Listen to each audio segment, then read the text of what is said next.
Next part है बेटे हमारा powers and function of supreme court.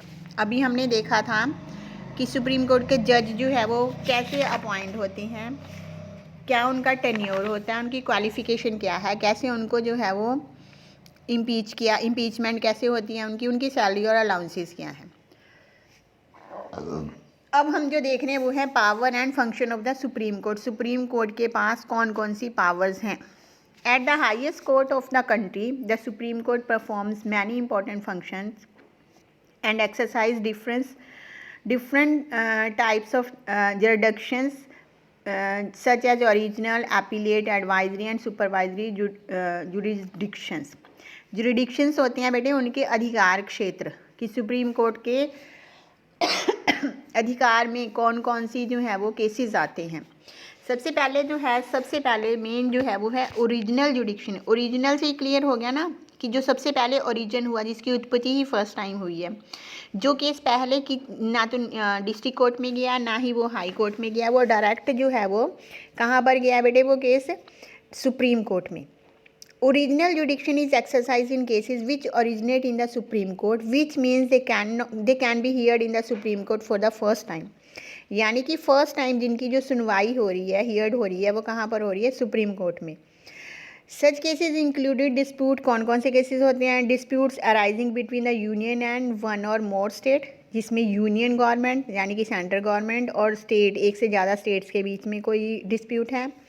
Between the union and the state vice versa, या फिर union states और स्टेट्स के बीच में है, यूनियन और स्टेट्स के बीच में है, या फिर मोर स्टेट्स के बीच में है, ज़्यादा स्टेट्स के बीच में। या अगर आपको ध्यान हो बेटे, पंजाब और हरियाणा का SYL का जो झगड़ा चल रहा है सतलुज के पानी को लेकर कि हरियाणा को वो पानी मिलना चाहिए, वो सुप्रीम कोर्ट में केस चल रहा है और काफ़ी टाइम से चल रहा है। बिटवीन टू और मोर स्टेट, दो स्टेट्स के बीच में भी हो सकता है। इंटर स्टेट डिस्प्यूट भी हो सकता है रिगार्डिंग शेयरिंग ऑफ किसको लेकर, water and power, also come under this category. Clear हुआ। ओरिजिनल जुडिक्शंस कौन से होते हैं, that first time heard in the supreme court, जो कि पहली बार जो है वो सुप्रीम कोर्ट में ही सुनने जाते हैं। उसके बाद नेक्स्ट है बेटे हमारा एपीलेट जुडिक्शन। एपीलेट जुडिक्शन क्या होती है, जिनकी पहले अपील हो चुकी है हाई कोर्ट में या डिस्ट्रिक्ट कोर्ट में। Appellate jurisdiction is exercise to hear appeal against the decisions of the high court and other courts regarding constitutional, civil and criminal cases. किसी भी तरह का केस हो सकता है जिनकी पहले सुनवाई हो चुकी है हाई कोर्ट में या फिर किसी और कोर्ट में। This jurisdictions is applicable to cases involving interpretation of the constitution। Constitution में कोई इंटरप्रेट करना है उन्होंने, या cases hand by the high court, या हाई कोर्ट से कोई केस रिकमेंड किए गए हैं। And the criminal cases where a high court changes the decision of a lower court and given a death sentence, या फिर वो कोई केसेस हाई कोर्ट के द्वारा जिनका डिसीजन लिया गया है, चेंज किया गया, जिसमें किसी को डेथ सेंटेंस दी गई है, मौत की सज़ा सुनाई गई है।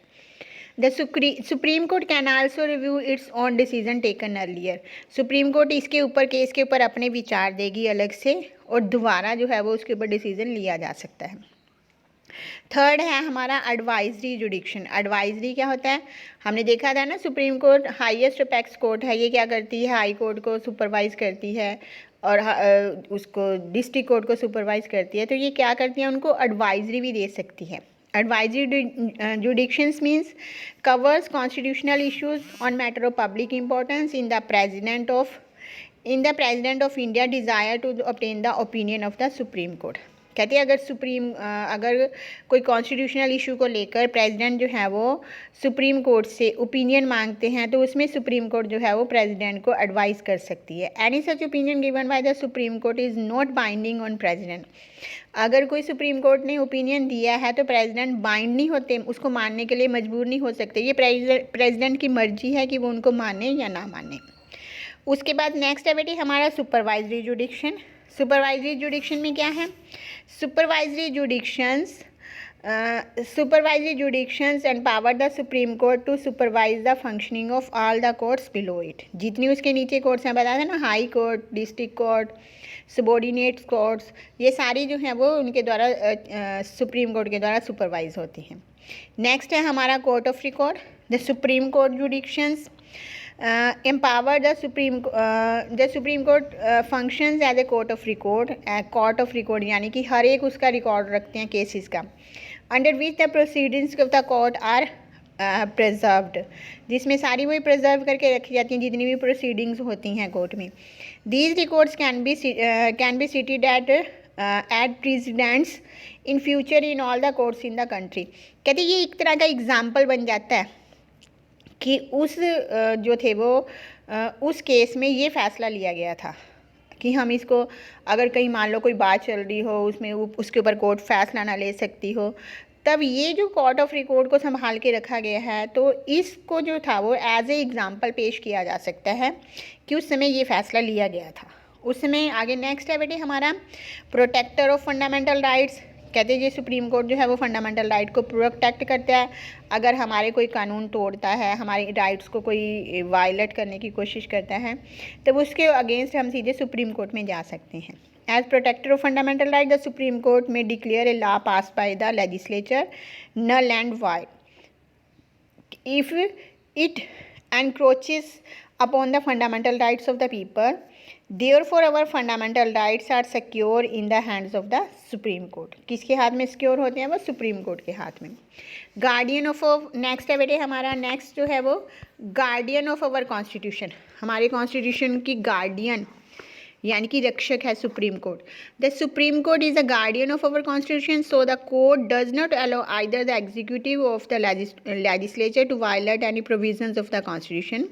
The supreme court alone has the authority to interpret the constitution. सिर्फ सुप्रीम कोर्ट ना तो लेजिस्लेचर को अलाउ करती है ना एग्जीक्यूटिव को कि उसमें कोई भी राइट को या कॉन्स्टिट्यूशन में को वायलेट करे. ये सिर्फ सुप्रीम कोर्ट के पास ही अथॉरिटी होती है कि वो उसको इंटरप्रेट कर सके. नेक्स्ट है हमारी पावर ऑफ जुडिशियल रिव्यू. ये आपको 3 मार्क्स का क्वेश्चन अकेला भी आ जाता है कई बार. पावर ऑफ जुडिशियल रिव्यू क्या, what is the power of judicial review? ये क्या होता है? To protecting the right of citizens, की सिटीजन्स के राइट को प्रोटेक्ट करता है judicial. Judicial review is the power of the supreme court to review the laws enacted by the parliament और द स्टेट लेजिस्लेचर.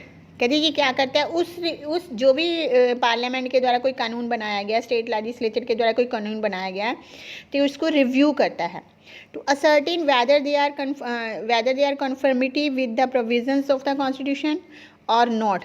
तो ये कंफर्म करता है कि क्या वो कॉन्स्टिट्यूशन के दायरे में है या नहीं. Any not declared unconstitutional immediately ceases to remain in force. कहते हैं अगर कोई अनकॉन्स्टिट्यूशनल है तो उसको जल्दी से जो था वो लागू नहीं किया जा सकता, उसको हटाया जाता है. In this way the court protect the rights of the people and guard the constitution. इस हिसाब से क्या है, कोर्ट जो है वो क्या करती है, लोगों के राइट्स को प्रोटेक्ट करती है और कॉन्स्टिट्यूशन की गार्ड्स है एक तरह की. दस judicial review is an important means of protecting the enforcing the right. तो क्या है बेटे जुडिशियल रिव्यू? एक लाइन में अगर हम बोल रहे हैं तो क्या है? To protecting and enforcing the rights. After going through the powers and functions of the Supreme Court, don't you think that the role of this apex court is quite wide and comprehensive? पता है ना इसका role बहुत ज़्यादा wide भी है और comprehensive भी है. It has always protect the constitution, हमेशा constitution को protect करती है. It observes the activities of the government and stops them wherever and whenever necessary. ये क्या करती है? गवर्नमेंट को रोकती भी है जब जहाँ इसको ज़रूरत महसूस होती है. It also interferes in the working of other courts to ensure justice through fair trials. इसकी क्या कोशिश होती है? दूसरी कोर्ट्स में भी इंटरफेयर करे ताकि सभी को जो है वो फेयर, साफ न्याय और जल्दी न्याय मिल सके. आज के लिए बेटे इतना ही. नेक्स्ट हम कल जो है वो हाई कोर्ट के बारे में रीड करेंगे.